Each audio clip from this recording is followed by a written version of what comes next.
Meus irmãos, a paz do Senhor Jesus, amém? Tome seu assento, querido, muito obrigado. Glória a Deus.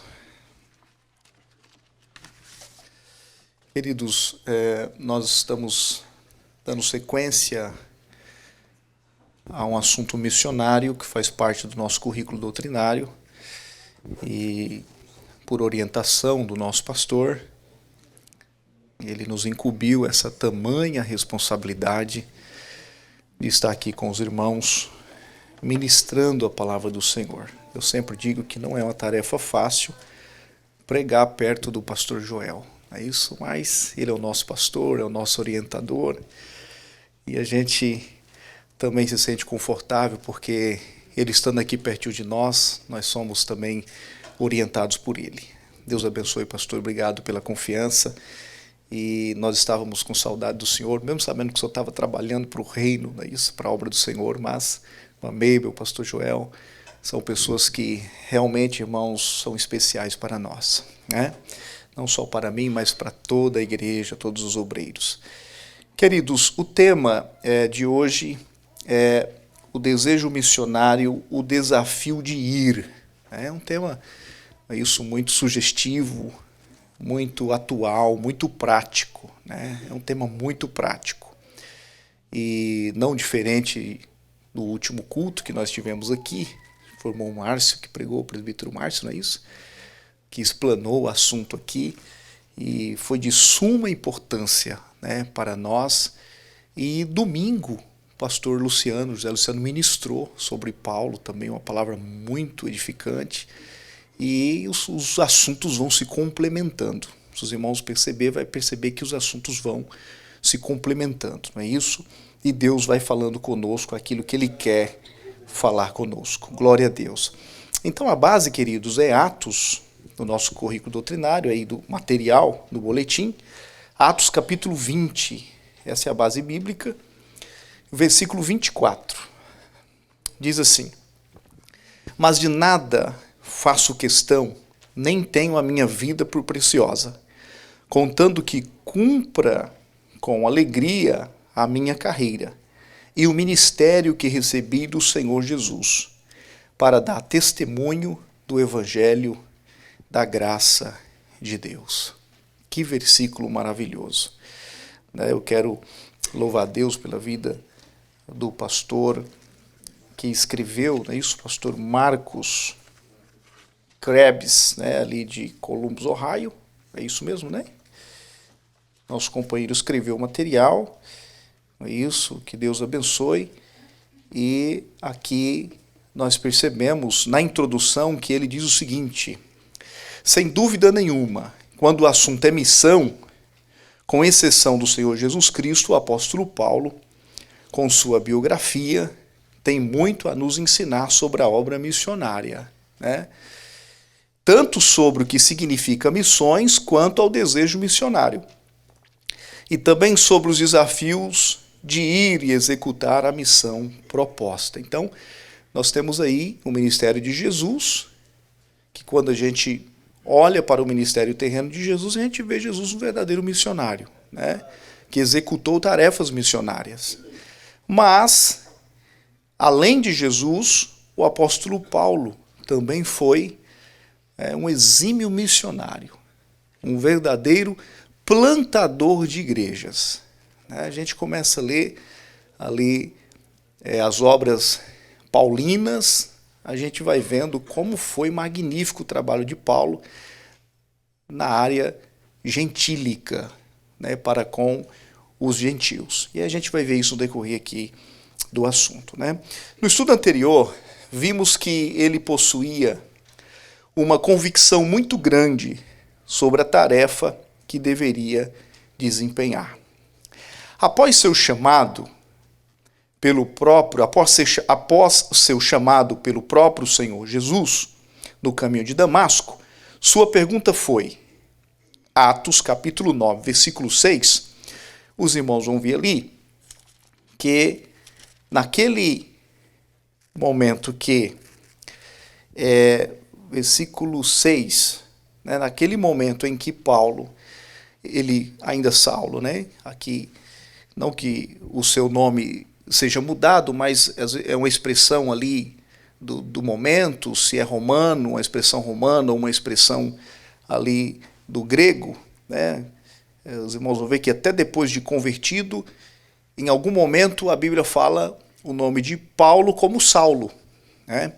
Mas aqui no capítulo 9, fala de Saulo respirando ainda ameaças e mortes contra os discípulos do Senhor. O versículo 1 do capítulo 9 de Atos diz que dirigiu-se ao sumo sacerdote, pediu-lhe cartas para Damasco, para as sinagogas, a fim de que se encontrasse alguns daquela seita que era o cristianismo, quer homens, quer mulheres, o conduzisse preso a Jerusalém. Ele estava perseguindo, indo em direção aos cristãos que eram tidos como seitas, né, aquele movimento novo ali, que era o cristianismo, que saía do judaísmo. Então, para os judeus, aquilo era uma seita, né? E aí no versículo 3, diz que indo no caminho, aconteceu que chegando perto de Damasco, subitamente cercou um resplendor de luz do céu, e caindo em terra ouviu uma voz que lhe dizia: Saulo, Saulo, por que me persegues? E ele disse: quem é, Senhor? E disse o Senhor: eu sou Jesus, a quem tu persegues. Duro é para ti recalcitrar contra os aguilhões. Versículo 6. Ele, tremendo atônito, disse: Senhor, que queres que faça? Aí aqui está a expressão do estudo. Que queres que eu faça? Porque até então ele estava indo com uma objetividade de perseguição, de prisão, de perseguir os crentes. E ele não imaginava que ele seria bloqueado no meio do caminho.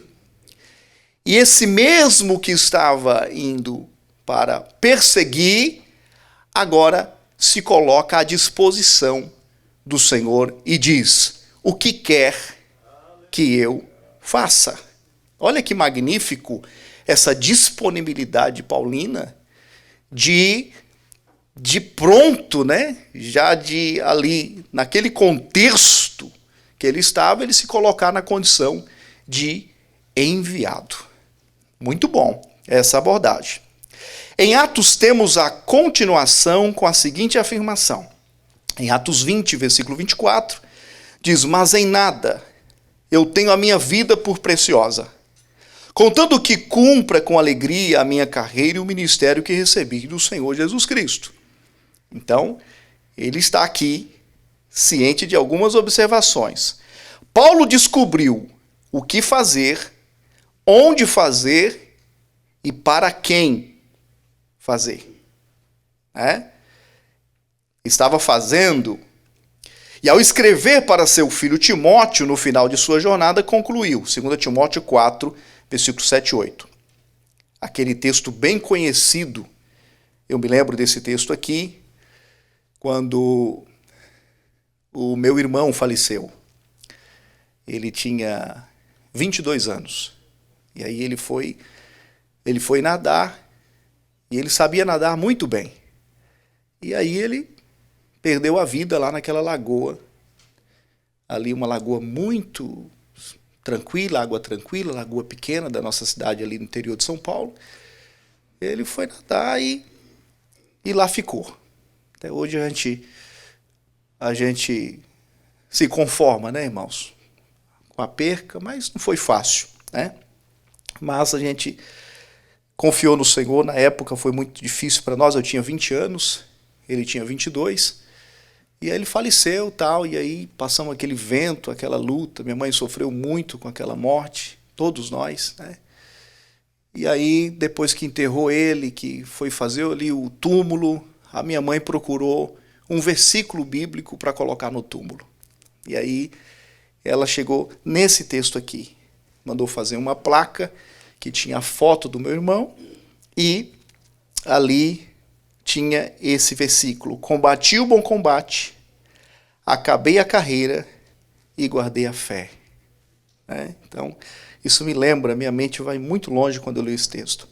Desde agora a coroa da justiça me está guardada, a qual o Senhor, justo juiz, me dará naquele dia, e não somente a mim, mas também a todos os que amarem a sua vinda.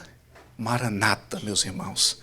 Glória a Deus, porque, olha, para todos aqueles que amam a vinda de Jesus, existe uma coroa.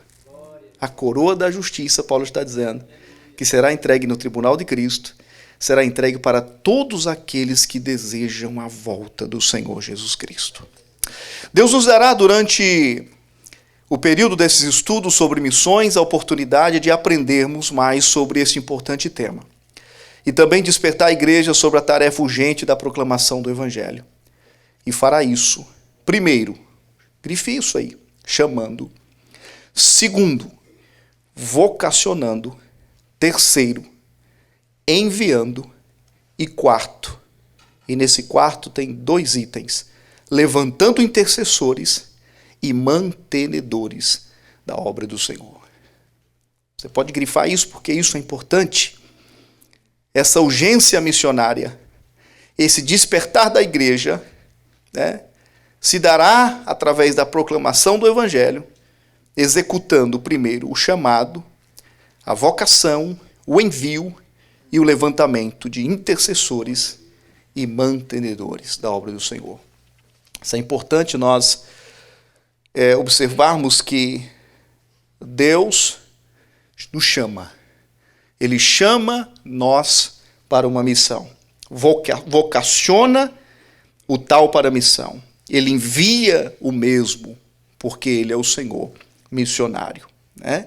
E levanta aqueles que oram e aqueles que contribuem para a obra do Senhor. Contribuem para a obra missionária. Missão. Missão é o trabalho de proclamar o Evangelho a quem ainda não o conhece. Isso é missão, né?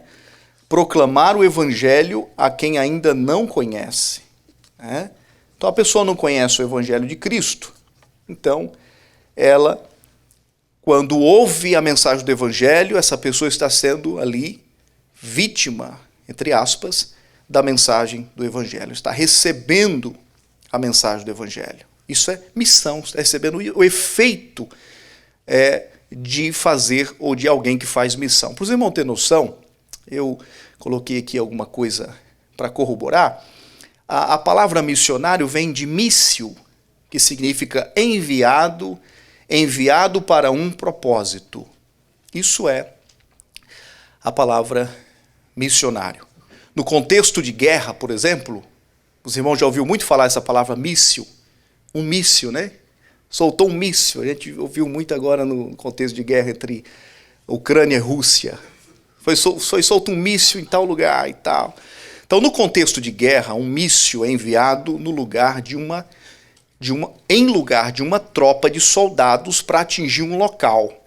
Então, para que os soldados não estejam muito perto dos inimigos, então existe a estratégia de guerra em se enviar um míssil através de um avião e a execução, com certeza, será ali executada com eficácia.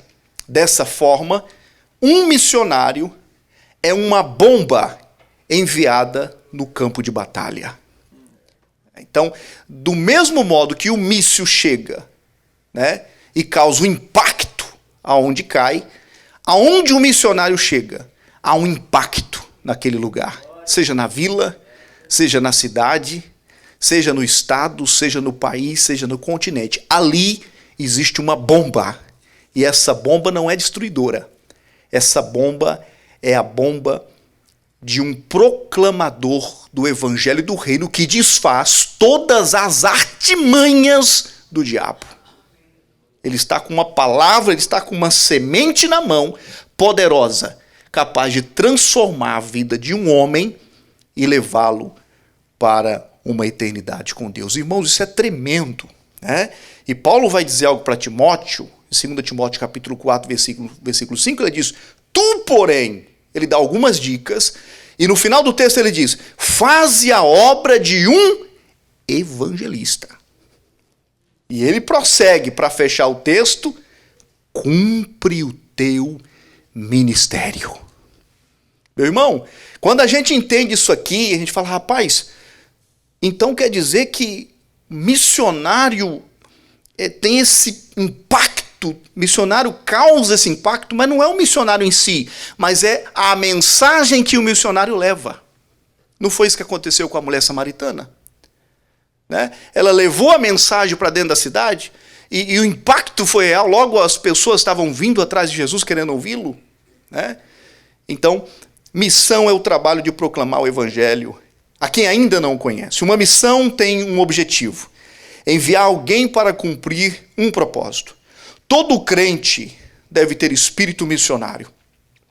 Jesus enviou seus discípulos para pregar o evangelho a todos os povos da terra. Marcos 16, versículo 15. Será que a gente poderia ler? Mas eu já li demais texto. Vamos ler de novo. Né? Esse texto muito conhecido por nós. Vamos fazer questão de ler, queridos? Marcos 16, 15. O texto é muito missionário, né? 16, 15. E disse-lhes, ide por todo o mundo, pregai o evangelho a toda criatura. Veja que aí é uma ordem imperativa, queridos. Jesus deu uma ordem, né, para que essa ordem fosse executada. E qual é a ordem? Pregar o evangelho. Para quem? Para todo mundo, para todos os povos da terra. É na América do Norte, é na América do Sul, é na América Central, é na Europa, é em qualquer lugar que você tiver, que tiver gente, você é um missionário. Você precisa executar essa expressão deste versículo. Faça missões. O missionário é um missionário, diz aqui no item aqui da apostila, né? Missionário. Um missionário é uma pessoa enviada com o propósito de proclamar o evangelho. De certa forma, todo crente é um missionário. Né? Mas existem pessoas específicas que são chamadas para trabalhar em lugares específicos. Então, perceba que o ID de Jesus é para todos os crentes. Não existe uma classe específica que Jesus direcionou essa expressão, dizendo, é para essa classe aqui, é para o clérigo, é para os obreiros. É os obreiros que devem ir e falar do evangelho. É os obreiros que devem... Não. Aqui é para todos. Essa é uma missão da igreja. A missão da igreja é evangelizar. Né? A gente precisa ter essa consciência. Porque às vezes a gente terceiriza. Não, isso é para o irmão tal. Isso é para a irmã tal. A gente terceiriza as responsabilidades, quando na verdade esse texto aqui se refere para todo o corpo de Cristo. Todos nós precisamos ir e falar do evangelho de Jesus Cristo. Todos nós somos um missionário. Mas existem casos em que pessoas são específicas para um determinado lugar. Por exemplo, por que Deus não levantou outro missionário no lugar de Jonas? Por que tinha que ser Jonas? Né? Ele não quis, ele foi relutante, ele fugiu e Deus insistiu em Jonas. Jonas, é você. Porque Deus queria trabalhar em Jonas para depois trabalhar através de Jonas. Tinha um mistério entre Deus e Jonas. Jonas precisava ser trabalhado em uma área específica. Isso é um contexto histórico que não vem no momento. Mas Jonas foi o pastor certo para a congregação certa. Jonas foi a pessoa certa para o lugar certo. Deus não erra quando envia. Deus não se equivoca quando envia. Então, existem pessoas que têm o perfil, o ideal para determinados lugares. Então, nesse contexto, existem aqueles missionários para lugares específicos e para obras específicas. Muito bem. Em Atos no capítulo 9, no versículo de número 15, disse-lhe, porém, o Senhor, vai, porque este é para mim um vaso escolhido, para levar o meu nome diante dos gentios, dos reis e dos filhos de Israel. Ananias estava meio com medo, naquele contexto do capítulo 9 de Atos. Espera aí, mas esse Senhor ouve falar desse homem aí, esse homem é um perseguidor, fica tranquilo. O Senhor acalmou Ananias, o Senhor falou com Ananias, aí o Senhor disse para Ananias, Ananias, eu já falei com Paulo. Aí, pastor Gueguinho, o sermão de domingo, né? Eu já falei com Paulo, com Saulo, né? Já falei com ele que você vai lá. E o Senhor falou para Ananias, vai que é na casa de Judas, na rua chamada direita. Vai que ele está orando. E aí, Deus, irmãos, Deus monta todo o quebra-cabeça. Deus fala aqui, Deus fala ali, Deus fala além, para se cumprir um propósito. Deus falou com Paulo, né? Jesus falou com Paulo, Jesus falou com Ananias, Jesus falou com Saulo novamente, né? E foi fazendo todo o quebra-cabeça, e ali no final da história, a obra do Senhor foi executada. Muito bem. O objetivo da missão. Jesus determinou que o evangelho fosse pregado na Judéia, Samaria e até os confins da terra. Atos 1:8. Após os discípulos serem revestidos de poder e capacitados pelo Espírito Santo, sobreveio uma grande perseguição que os obrigou a espalharem. E agora, pregando a palavra de Deus onde quer que fossem. Vale lembrar, queridos, é bom a gente ir lá para o texto de Atos, capítulo de número 8, versículo de número 1, diz assim, e também Saulo consentia na morte dele, e fez-se naquele dia uma grande perseguição contra a igreja que estava em Jerusalém, versículo 1 do capítulo 8 de Atos. E todos foram dispersos, vou repetir, e todos foram dispersos pelas terras da Judéia e de Samaria, exceto os apóstolos. Os apóstolos ficaram quietinhos em Jerusalém.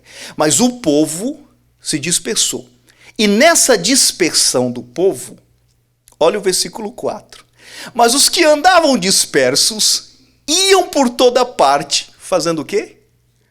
Anunciando a palavra. Então perceba que a perseguição na igreja primitiva foi pedagógica. Se não vem perseguição, eles não saem do seu contexto de conforto, de tranquilidade. Então, dá-lhe perseguição, dá-lhe evangelização. Dá-lhe perseguição, dá-lhe propagação do reino. Foi assim com o contexto da igreja primitiva. Naquele primeiro momento, o impacto foi esse. E eles iam anunciando a palavra. E aí vocês veem o contexto da expressão do que Filipe foi capaz de fazer ali no seu momento em que estava. Ok? Contudo, no início, ninguém tinha tido a visão de levar as boas novas às nações além do mar, porque eles queriam ficar ali no seu ambiente tranquilo. Então, a necessidade de se espalhar missões, a gente vê os resultados quando se espalha. E esse espalhar é vindo pelo propósito do Espírito. É um espalhar missionário. Esse é o espalhar missionário. Né? A igreja de Antioquia foi a primeira a realizar missões transculturais, ao anunciar o evangelho aos gentios, em Atos 11:20. A população cosmopolita, essa cidade grande, esse grande centro, se refletia até mesmo na liderança eclesiástica que consistia em profetas e mestres que moravam na cidade, mas possuíam naturalidades diferentes. Atos 13:1. Interessante, Atos 13:1. Se você quer acompanhar. Na igreja que estava em Antioquia, havia alguns profetas e doutores, a saber, Paulo, Simeão, chamado Níger, e Lúcio, e Cirineu, e Manaém, que fora criado com Herodes, o tetrarca, e Saulo. Servindo eles ao Senhor, jejuando, disse o Espírito Santo, apartai-me a Barnabé e a Saulo. Olha aqui o momento em que eles são aí comunicados para serem enviados. Para a obra que os tenho chamado. E então, jejuando e orando e pondo-lhe as mãos, os despediram, ou seja, os enviaram.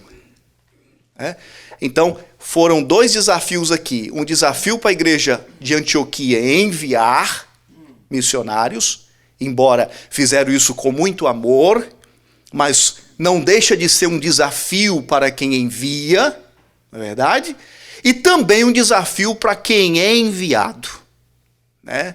Não deixa de ser um desafio para quem é enviado. Então os irmãos vão ver que a igreja de Antioquia envia o que tem de melhor para a missão. Para a missão se envia o que tem de melhor. A gente, quando vai fazer missões, a gente faz o que é de melhor nas missões. Imagina a envergadura que Saulo tinha, e aí ele, juntamente com Barnabé, receberam a missão. O Espírito Santo orientou a igreja para que separasse eles para a obra missionária. E eles foram enviados. Então, Barnabé e Saulo, em um momento quando a igreja orava e jejuava, o Espírito Santo se manifestou dizendo: apartai-me, Barnabé e Saulo, para a obra que os tenho chamado. Então, o bojo desse envio é, primeiro, a igreja orava. O bojo desse envio é, segundo, a igreja jejuava. E, em terceiro lugar, a igreja enviava. Então, ela não envia sem antes orar e sem antes jejuar. Ela é uma igreja direcionada pelo Espírito. Elas não enviam enquanto o Espírito não falar. Muito bem. Desejo missionário. Em 1972, os irmãos Otoniel e Osiel de Paula escreveram a letra da música Desejo Missionário.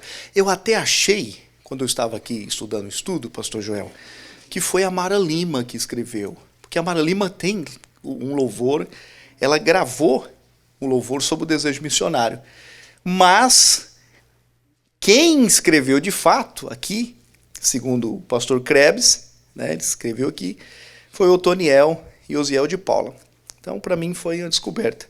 Que passou a ser um dos hinos mais cantados em conferências missionárias e cultos de missões nas igrejas brasileiras. Alguém conhece esse hino, Desejo Missionário? Depois você dá uma pesquisada, uma gugada, e você vai ver que louvor, quantas vezes nós não ouvimos esse louvor nos cultos missionários.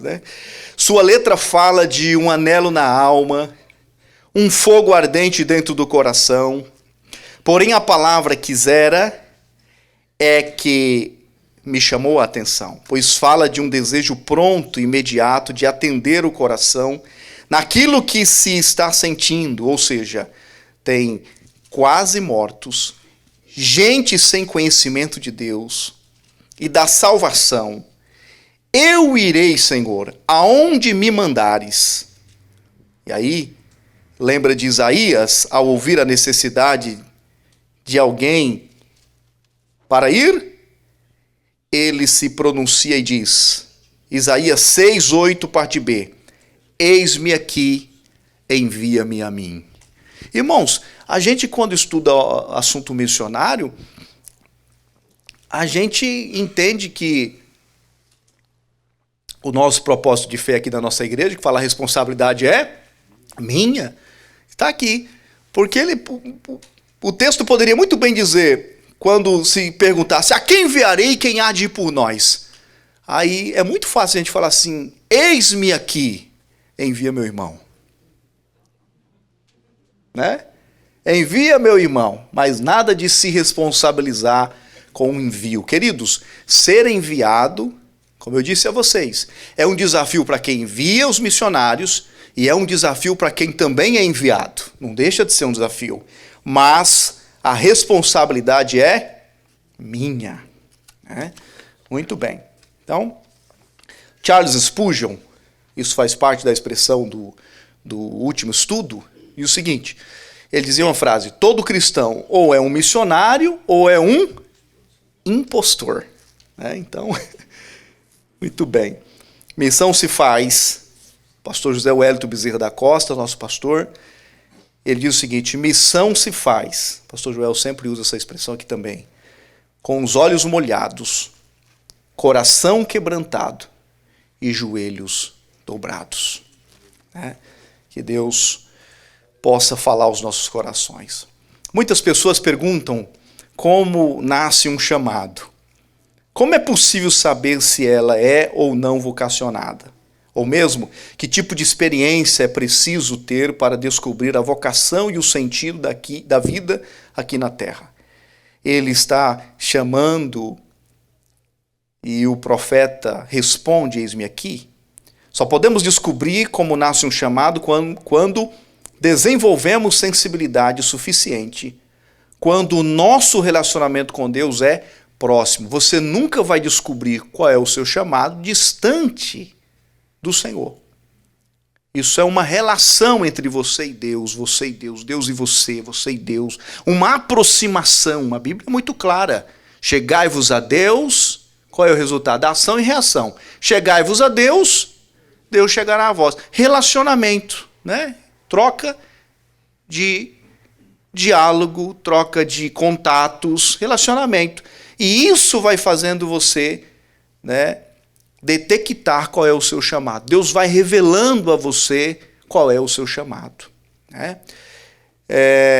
Em seu livro Desejo Ardente de Ganhar Almas, o escritor cristão Orlando Boyer cita algumas frases de missionários que eles transformaram em palavras o que seus corações sentiam quanto à sua missão. Então, aqui na apostila vocês vão ver aí algumas frases que não são jargões, mas são frases poderosas com relação ao contexto missionário. Né? Olha aqui o profeta, uma bíblica, Jeremias 20. A segunda também é bíblica. Jeremias capítulo 20, versículo 9, diz assim: se eu disser, não farei menção dele, ou seja, se eu disser assim, eu não vou pregar mais, eu não vou falar de Jesus para ninguém, né? Nem falarei mais em seu nome, há no meu coração como fogo ardente. Imagina, irmão, o profeta fala assim, eu não vou mais pregar, eu não vou falar nada de Jesus, eu não vou evangelizar, e o coração do profeta arder como fogo. É o sentimento que ele teria caso ele não pregasse. Encerrado nos seus ossos, e estou cansado de sofrer, e não posso conter-me. Ou seja, não é um bom negócio ficar sem falar de Jesus. Não é um bom negócio ficar sem evangelizar. O apóstolo Paulo também, em 1 Coríntios 9, 22, vai dizer, tornei-me tudo para todos, para de todo e qualquer modo salvar alguns. Vou fazer, se preciso for, o impossível para tentar salvar as pessoas. Alguma coisa. Eu vou criar uma estratégia. Eu vou criar uma dinâmica. Eu vou fazer alguma coisa. Tornei-me tudo para todos, para que de todo e qualquer modo eu possa ser eficiente na obra da evangelização. Eu possa de alguma forma, nesta rede, nesse anzol lançado no rio, de alguma forma eu trago um peixe nele. Knox vai dizer, assim rogava a Deus, dá-me a Escócia, ou eu morro. Coisa, né? Whitefield implorava, se não queres dar-me almas, retira a minha vida, ou seja, me mata. Eu quero almas, pessoas desejosas de almas. Olha que sentimento. E olha, queridos, vocês, quando a gente vai ler o ministério de Jesus, a história de Jesus na terra, o ministério terreno de Jesus na terra, a gente vai ver que uma característica muito brilhante de Jesus era que Jesus tinha compaixão das pessoas. Olha lá. Jesus teve compaixão da multidão, não só para matar sua fome, mas Jesus tinha compaixão das pessoas para salvar as suas almas. Missionário precisa ter compaixão, né? Disse de Alain era insaciavelmente desejoso de conversão de almas, e para este fim derramava seu coração em oração e pregação. John Bunyan disse: na pregação não podia contentar-me sem ver o fruto do meu trabalho. Olha, queridos, eu estava lendo um artigo sobre Billy Graham, e nesse artigo dizia que quando Billy Graham não fazia apelo, ele dizia que ele tinha uma leveza no pós-mensagem, sabe? Aquela leveza, era mais tranquilo. Quando ele fazia apelo, parece que ele tinha levado uma surra. Porque as pessoas vinham à frente, se convertia a Jesus nos apelos, sabe?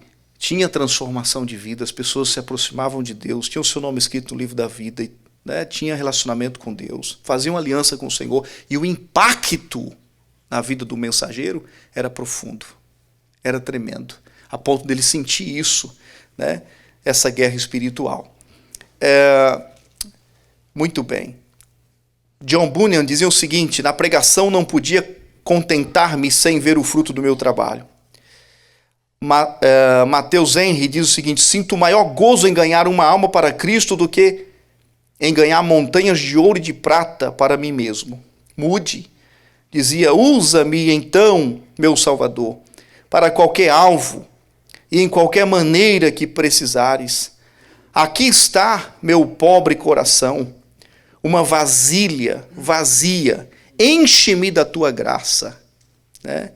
Henry Martin diz o seguinte: ajoelhado numa praia, na Índia, onde fora como missionário, dizia: aqui quero ser inteiramente gasto por Deus. Homens compromissados com a obra missionária, queridos. John, está aqui HNT, missionário entre os antropófagos na ilha de Fiji. No leito de morte orava: Senhor, salva Fiji. Salva Fiji. Salva este povo, ó Senhor. Tem misericórdia. Salva Fiji. Ele tinha um desejo ardente de salvação. John Mackenzie, ajoelhado à beira de Lausanne, clamava: ó Senhor, manda-me para o lugar mais escuro da terra. Praying Hyde, de Jonathan Edwards Hyde, diz: missionário na Índia, suplicava: ó Deus, dai-me almas, eu morrerei. Quando aqueles que assistiram à morte de David Stoner pensavam que seu espírito já tivesse voado, ele se levantou na cama e clamou: ó Senhor, salva pecadores, salva as centenas e salva os milhares. Findou a sua obra na terra. O desejo ardente da sua vida dominava-o até a morte. Interessante que o escritor aqui, pastor Krebs, ele vai contar uma experiência. E o título é Casado com Lia e amando a Raquel. Corpo presente e mente distante.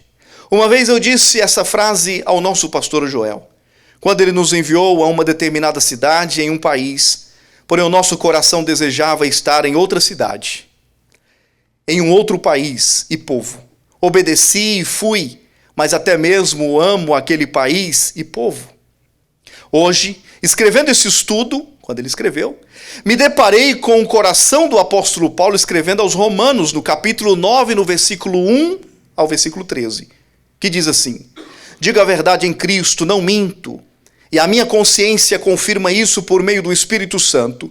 Sinto grande tristeza incessante, dor no coração, porque eu mesmo desejaria ser amaldiçoado, separado de Cristo por amor dos meus irmãos, meus compatriotas segundo a carne. Entendi depois de mais de 7 anos que o desejo missionário, na verdade, é submeter-se ao desejo de Deus e não ao meu. Porque missão, queridos, não é turismo. Missão é missão. Tem gente que acha que faz missão, mas faz turismo. E aí, Paulo, humanamente, era a pessoa perfeita para pregar aos judeus. Fariseu, doutor da lei, zeloso. Quem poderia causar mais impacto entre os judeus do que Paulo? E é verdade, irmãos. Paulo, doutor da lei, conhecia as entranhas do sinédrio judaico. Ninguém melhor do que Paulo para pregar para os judeus. Mas, em primeira mão, o Senhor separou Paulo para pregar aos gentios. Desculpa, queridos. Aos gentios. No entanto, o desejo de Deus era que Paulo tivesse um entendimento mais completo no seu coração. Deus ama Israel e as nações. A eleição de Israel não é a rejeição das outras nações. Isso precisa ficar muito bem claro. O amor de Deus por Israel não é para excluir as outras nações. É que Israel é eleito e as demais nações são adotadas. Podem ser adotadas pela igreja. Muito bem. Então Deus vai cumprir o seu propósito de levar todas as nações, incluindo o eleito Israel, de volta para o Éden. Mas com o propósito, com o próprio apóstolo, como o próprio apóstolo declarou em uma de suas cartas, a loucura de Deus é muito mais sábia do que a sabedoria dos homens. Portanto, Deus enviou Paulo como apóstolo aos gentios. E ele revolucionou, irmãos. A gente lê a história e de ver Paulo revolucionando a história dos gentios de uma coisa muito tremenda. Mas aí que vem, aqui eu penso que seja o clímax, o ponto mais forte do tema de hoje, que é o desafio de ir.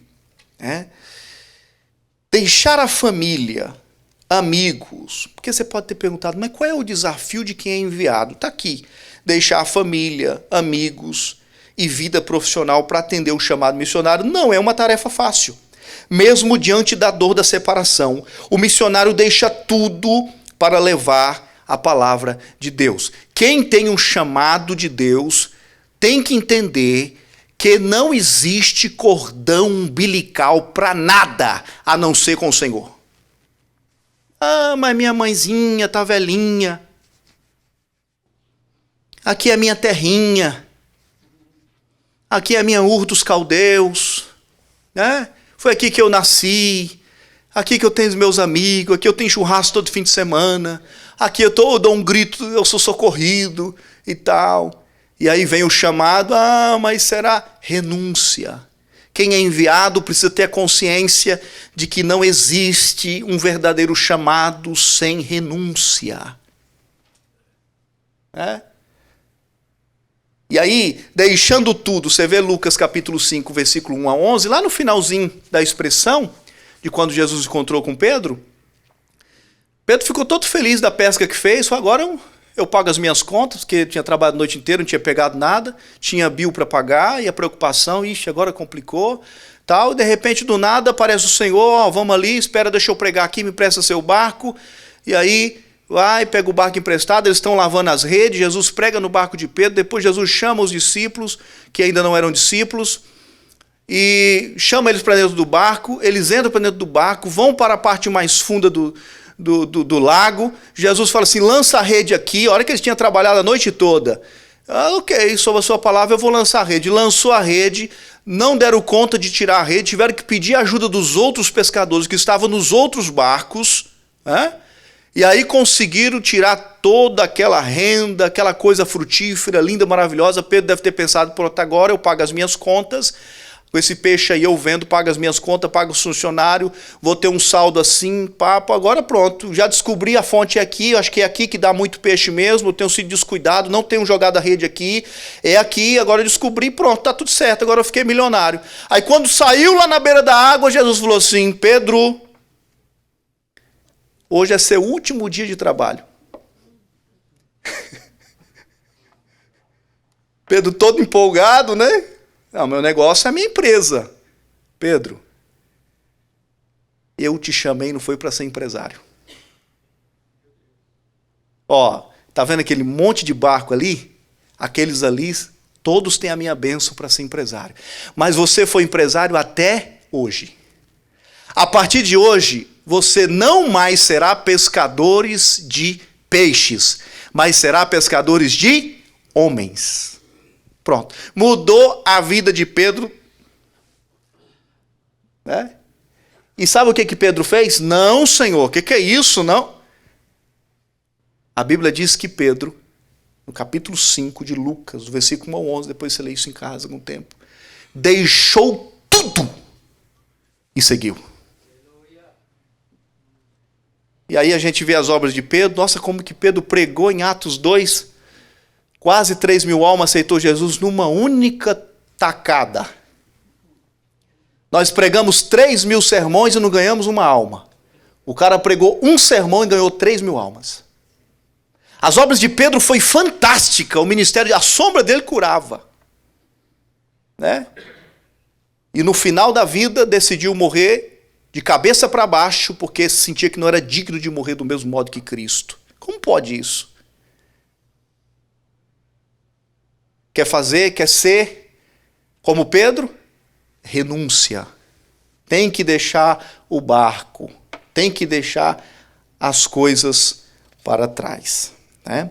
O hino 515 diz o seguinte: se Cristo comigo vai, aquele hino que fala, se Cristo comigo vai, eu irei. Pois bem, por detrás desse hino tem uma história, né? Da missionária Frida Wingren, que foi que escreveu, exatamente em um momento de preocupação de seu esposo, o missionário Gunnar Wingren. Ele havia recebido uma carta vinda do Rio de Janeiro, solicitando um obreiro para iniciar um trabalho pentecostal na então capital do país. Wingren foi orar. Ele recebeu o comunicado que precisava de um obreiro lá para fazer a missão. Ele foi orar. Né? E aí nessa oração, ele não imaginava que na verdade ele seria o enviado. Não era para ele enviar, era para ele atender esse envio. Ele mesmo. E aí nasce esse hino, né?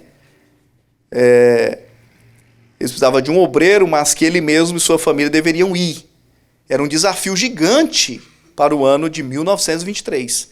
Porém, um dia em seu quarto, orando mais uma vez a esse respeito, sua esposa começou a cantar em português, a Frida Wingren, o hino que acabara de traduzir, o nosso 515. Se Cristo comigo vai, eu irei. Era a resposta clara da sua oração. Né? Então, ele atendeu o chamado do Senhor. E aí, queridos, tem um louvor também. Nós tivemos 3 hinologias aqui no estudo, que é o louvor do nosso pastor, que é um hino muito bonito, que é Vai buscar as almas. Né? Não quebranta o teu coração, ver as almas que chorando estende a mão? É uma pergunta. Desperta hoje antes que seja tarde, antes que a porta venha se fechar. Vai buscar as almas que com sangue eu comprei. Vai-te, provarei que sou contigo ali também. Vai levar o pão àqueles que famintos estão. Leva a semente e traz cheia a mão. Leva a semente e traz cheia a mão. A parte 2 da enologia diz, muitos estão aguardando a semente. Tem gente esperando a semente. Igual aqueles passarinhos assim, ó, com a boquinha aberta, esperando a mamãe trazer o alimento. Muitos precisam que alguém vá buscar. A quanta dor está sofrendo essa gente. Cristo pergunta, quem por mim irá? Aí o refrão, não quebranta o teu coração? Ver as almas que chorando estende a mão? É uma questão de reflexão, queridos, para que todos nós venhamos nos conscientizar. Eu tenho aqui 3 minutos, mas eu sei que bem-aventurados que falam pouco, porque eles tornarão a ter oportunidade. Eu quero entregar o microfone a quem tem direito, o nosso pastor Joel. Receba com alegria.